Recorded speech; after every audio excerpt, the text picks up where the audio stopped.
How to create your dream job. Opportunities for a great career can flow to you easily once you know how to overcome the obstacles to your success. 7 things you need to know to create your dream job. And the first one is know what you want. Life is far too short to be miserable, stuck in a rut, not making enough money, and feeling like people are not supporting you. You may be looking at people and thinking, wow, they are lucky. So let's look at how you can create your own luck. What do I mean when I say create your own luck? Well, my friend, it's all about creating opportunities. Some years ago, a young woman, let's call her April, came to me feeling disgruntled and really unhappy about her boss. And I mean unhappy. She was frustrated and in tears. You see, April had been working hard and achieving some great results and thought that in some way she would get a pay rise or at least get some more recognition instead of just a thank you every now and then. Now, her boss, let's call him Raymond, discussed a new opportunity at their team meeting, a promotion that sounded like April's dream job. And she was sure she would get it. Then, to her surprise, a young man who had only started 6 months ago was offered the job.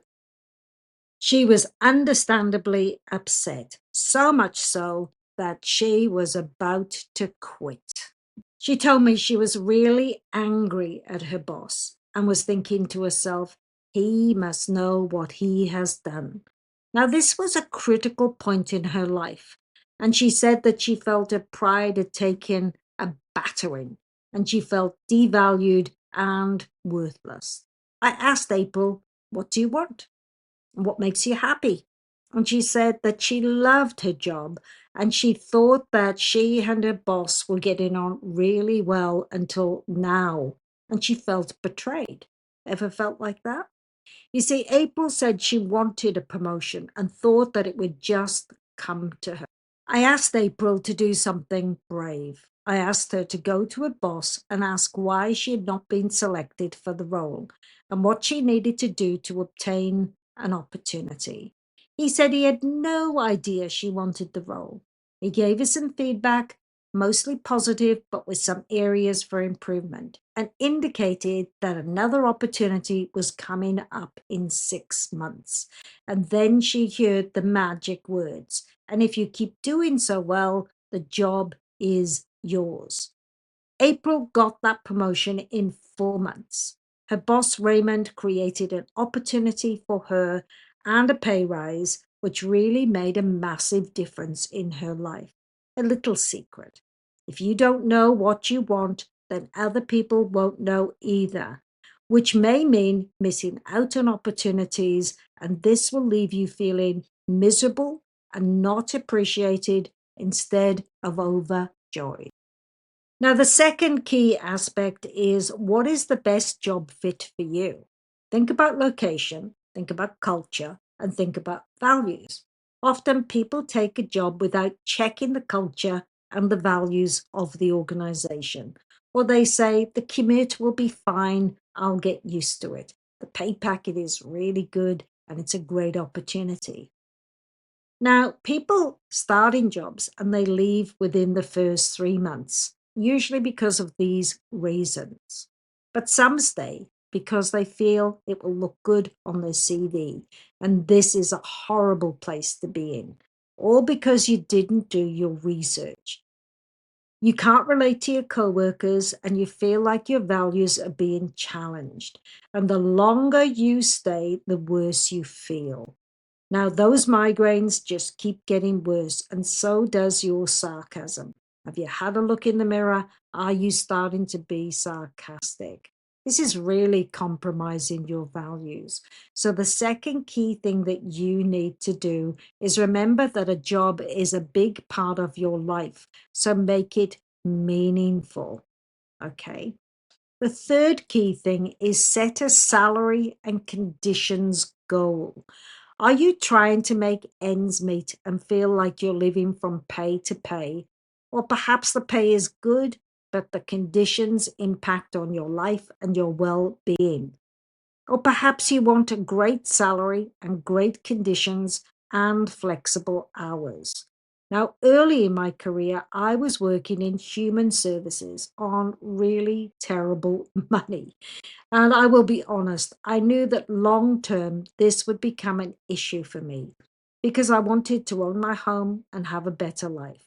I was trying to make ends meet. My car was a wreck, and the industry I was in was never really going to pay me what I wanted to earn. And I did not want to end up feeling bitter about this. And that's what I saw in my colleagues. Now, I was bold enough to ask a CEO who I was fortunate to know for some advice. And she said, set a salary goal. And that was literally a game changer for me. Number four, a personal brand statement. A personal brand is like a business brand. It needs to stand out in the crowd. We all know what Apple is about, but what are you about? Do you ever feel that nobody notices you? You work hard and achieve great results.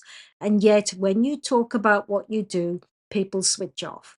It's like you do not exist. Now, I want to give an example of someone I work with in the IT industry. They were really good at what they did, and they called themselves an IT specialist.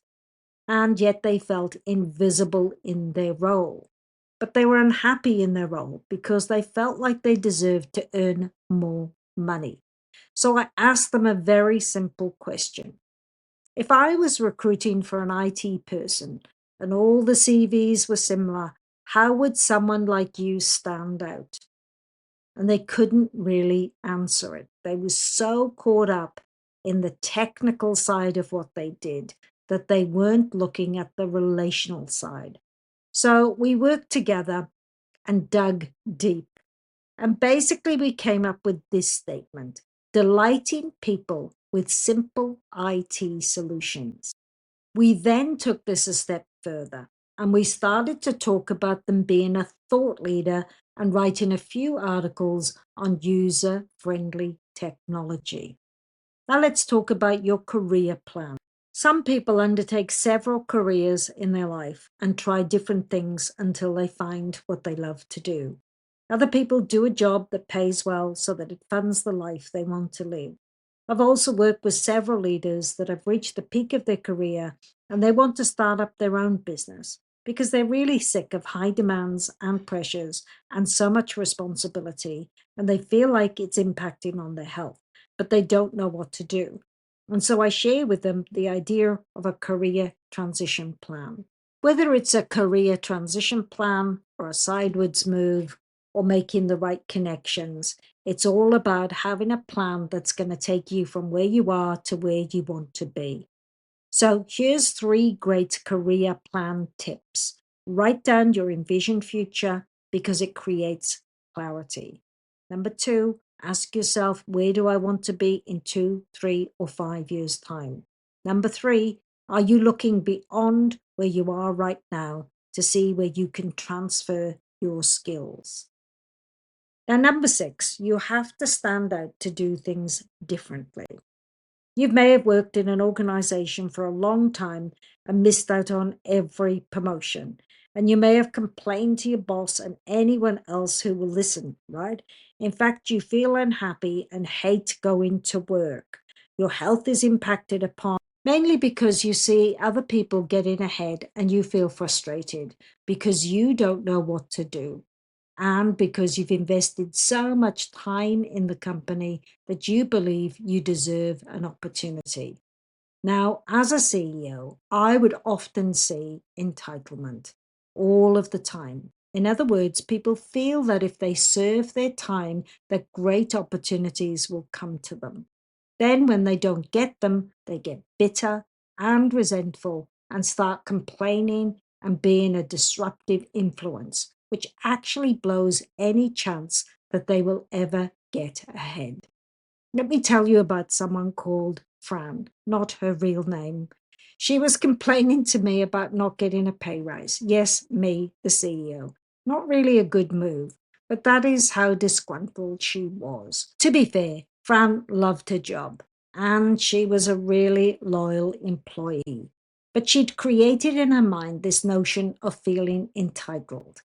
I had a chat with Fran and said, "Well, what have you done outside of your duties that makes me want to offer you a pay rise?" She looked stunned. I then said to her, "Why don't you give your boss some additional targets that you will meet? And if you do meet them, perhaps she should consider a pay rise for you." Fran said, "But if I work hard and do my job, I deserve more money." So I had to be even more blunt. "Fran, you are paid at the top of the band. You will never get paid any more unless you do something out of the box.